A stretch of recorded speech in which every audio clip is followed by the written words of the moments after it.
14 जुलाई समय 2:35 पर चंद्रयान 3 लॉन्च हुआ। 9, 8, 7, 6, 5, 4, 3, 2, 1, 0 plus 5 seconds. Liftoff normal. Here we have a majestic liftoff of LVM-3 M4 rocket carrying India's prestigious Chandrayaan-3 spacecraft. P2 tracking. प्रज्वलन और सफलतापूर्ण उत्थापन LVM-3 M4 rocket का। Launch को देखने लोग हजारों की संख्या में आए थे। यही नहीं, इसकी लाइव स्ट्रीम यूट्यूब पर भी की गई इसरो के मेन चैनल पर, जिसकी live watching 1 million plus. Full launch के बाद वहां पर काम करने वाले लोगों ने एक दूसरे को बधाइयां दी। तो आज हम बात करेंगे कुछ सवालों के बारे में जो चंद्रयान 3 को लेकर है, जैसे इसकी कॉस्ट कितनी है। सबसे पहले बात करते हैं इसकी कॉस्ट कितनी है। इसरो द्वारा चंद्रयान 3 को 2021 में लॉन्च किया जाना था, हालांकि कोविड-19 महामारी के कारण इसमें देरी हो गई। इसरो के चेयरमैन के सिवन ने पहले मीडिया को बताया था कि चंद्रयान 3 की कॉस्ट करीब 615 करोड़ रुपए है। अब आप ही सोचो कि ये प्रोजेक्ट कितना बड़ा और इंडिया के लिए कैसा होगा। आइए बात करते हैं कि अगर ये सक्सेसफुल, इंडिया में क्या क्या चेंजेस आएंगे। सफल होने पर अमेरिका, पूर्व सोवियत यूनियन और चीन के बाद भारत मून पर सॉफ्ट लैंडिंग करने वाला चौथा देश होगा। 615 करोड़ रुपए, ये नंबर सुनने में कितना ज्यादा लगता है और सोचने पर मजबूर करता है कि इतना पैसा सिर्फ स्पेस में जाने के लिए क्यों। चांद पर पानी ढूंढकर क्या फायदा जब अर्थ पर इतना ज्यादा पानी है हो। देखिए, साइंटिस्ट को लगता है कि इन फ्यूचर अर्थ बड़े डिसास्टर का सामना करने वाला है, जो कि सच भी है। आए दिन अर्थ के आसपास बड़े बड़े मीटियोरस दिख जाते हैं, इसलिए इंसान अपने लिए रहने लायक किसी दूसरे प्लेनेट को ढूंढते रहते हैं। प्लेनेट ढूंढने के बाद उस पर रिसोर्सेज की तलाश करते हैं। सेम मून लागू होता है। आइए अब बात करते हैं, ऐसा तो क्या हुआ कि इंडिया जैसे देश जो अपना हर काम फुल परफेक्शन के साथ करते हैं, उनको तीसरी बार स्पेस में चंद्रयान भेजना पड़ रहा है। 22 जुलाई 2019 चंद्रयान 2 को लॉन्च किया जाता है। वो सक्सेसफुली स्पेस में पहुंच जाता है, फिर वो चांद के पास पहुंच जाता है और उसकी रोटेशन के हिसाब से एक ऑर्बिट में घूमना स्टार्ट करता है। मून अर्थ चक्कर काटने में 27 दिन का समय लेता है, इसलिए उसकी 2 साइड्स बन जाती है, एक जो सन को फेस करता है, एक वो जो पीछे होता है, जिस पर धूप की रोशनी नहीं पहुंचती। जिस तरफ सनलाइट बहुत ज्यादा लगती है उसका टेम्परेचर 120 डिग्री से भी ज्यादा होता है और जिस तरफ सनलाइट नहीं पड़ती वहां का टेम्परेचर -130 डिग्री तक पहुंच जाता है। ये थी कुछ जरूरी बातें जो आपको पता ही नहीं चाहिए। इस एक्सप्लेनेशन को समझने के लिए अब वापस आते हैं कि क्यों चंद्रयान 2 बहुत बुरी तरह फेल हुआ। इसरो ने यह कहा कि चंद्रमा की धूल, जो नेगेटिवली रूप से चार्ज होती है, अधिकांश सतहों पर चिपक जाती है, जिससे सोलर पैनल्स और सेंसर के परफॉर्मेंस में वह चुनौतियां पैदा होती हैं।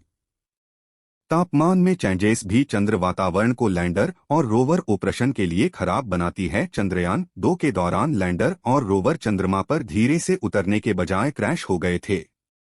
इसका कारण बताते हुए सोमनाथ ने कहा कि मुख्य मुद्दा यह था कि लैंडर के 5 इंजनों ने उम्मीद से थोड़ा अधिक जोर विकसित किया।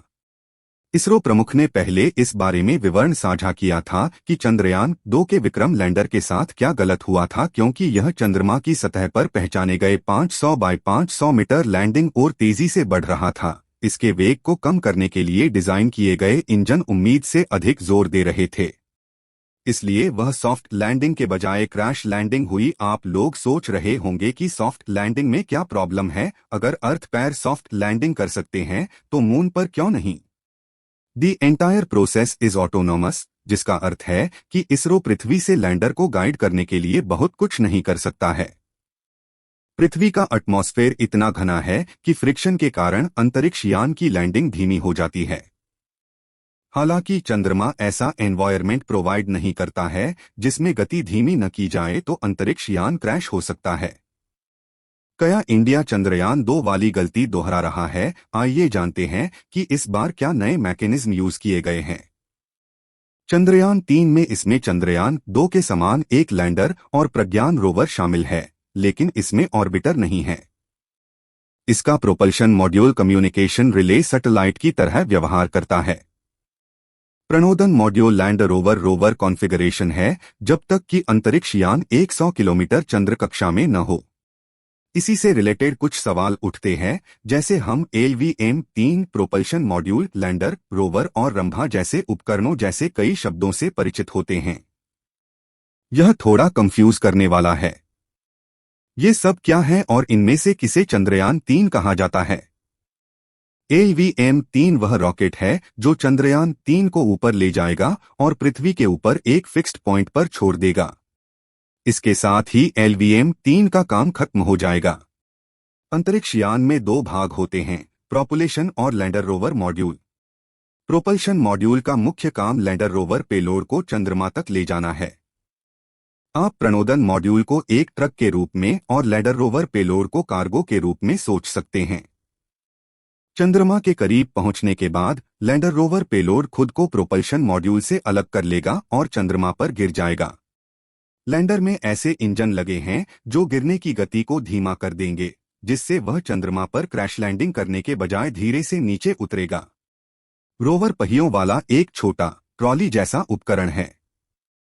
एक बार जब लैंडर चंद्रमा पर उतरेगा तो रोवर लैंड से बाहर निकल जाएगा और चंद्रमा की सतह पर रेंगेगा। लैंडर और रोवर दोनों के पास प्रयोगों के लिए उपकरण हैं, जैसे कि चंद्रमा की मिट्टी का विश्लेषण करना, यह जांचना कि चंद्रमा की सतह कैसे गर्मी का संचालन करती है। चंद्रयान-1 और 2 की तरह चंद्रयान-3 को चंद्रमा तक पहुंचने में 1 महीना क्यों लगता है, जबकि 50 साल पहले अमेरिका का अपोलो अंतरिक्ष यान 4 दिनों में चंद्रमा पर पहुंच गया था।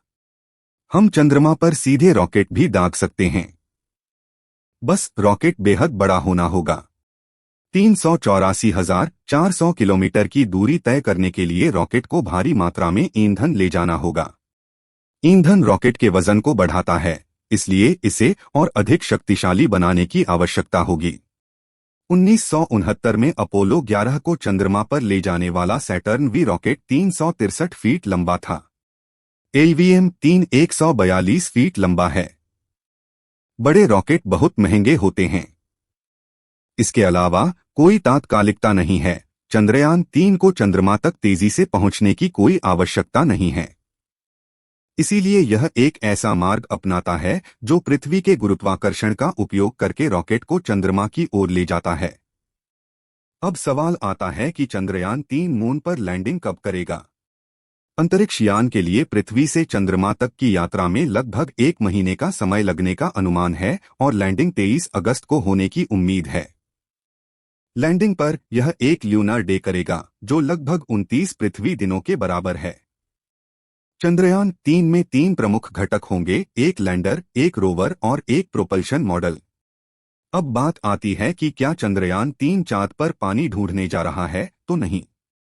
In addition to its primary goal of landing a spacecraft on the moon, 3 will also carry scientific experiments to study the moon's environment, including its history, geology and resource potential. क्योंकि आज तक सिर्फ ये 3 देश ही चांद पर सॉफ्ट लैंडिंग कर पाए हैं, Russia, China and the US. What is the significance of Chandrayaan-3? Why go to the moon at all? अमेरिकी अपोलो मिशन के बाद दशकों तक मानव जाति ने चंद्रमा को नजरअंदाज किया, लेकिन अब चंद्रमा के दक्षिणी ध्रुवीय क्षेत्र में बर्फ की मौजूदगी निर्णायक रूप से स्थापित हो जाने के बाद इसमें नए सिरे से दिलचस्पी बढ़ी है। बर्फ का अर्थ है पानी, पानी को हाइड्रोजन और ऑक्सीजन में बंटवारा किया जा सकता है। ये दोनों रॉकेट ईंधन हैं। इसका मतलब है भविष्य में अन्य अंतरिक्ष प्रोजेक्ट्स के लिए चंद्रमा पर रॉकेट बनाए जा सकते हैं और स्थानीय रूप से उत्पादित ईंधन द्वारा संचालित किए जा सकते हैं। कम गुरुत्वाकर्षण के कारण चंद्रमा से गहरे अंतरिक्ष मिशन लॉन्च करना आसान और सस्ता है, लेकिन अगर आपको पृथ्वी से चंद्रमा तक रॉकेट ईंधन ले जाना है तो यह फाइनेंशियली पॉसिबल नहीं है। अगर भारत इस मिशन को पूरा कर लेता है तो भारत चौथा देश बन जाएगा जो चांद पर सॉफ्ट लैंडिंग करेगा। इसरो का बजट नासा से 15 गुना कम है, लेकिन फिर भी इसरो ने कई बार साबित कर दिया है कि वो अपने काम के लिए जाने जाते हैं, न कि अपने सैलरी। इसी बात को साफ करते हुए भारत के अंतरिक्ष और परमाणु कार्यक्रम के संस्थापक और जनक विक्रम साराभाई ने इसरो में सिर्फ ₹1 के वेतन पर काम किया था। यह सेवा और समर्पण का प्रतीक है। तो चलिए दोस्तों, आज की इस वीडियो में बस इतना ही। मिलते किसी और टॉपिक के साथ, तब तक के लिए बाय।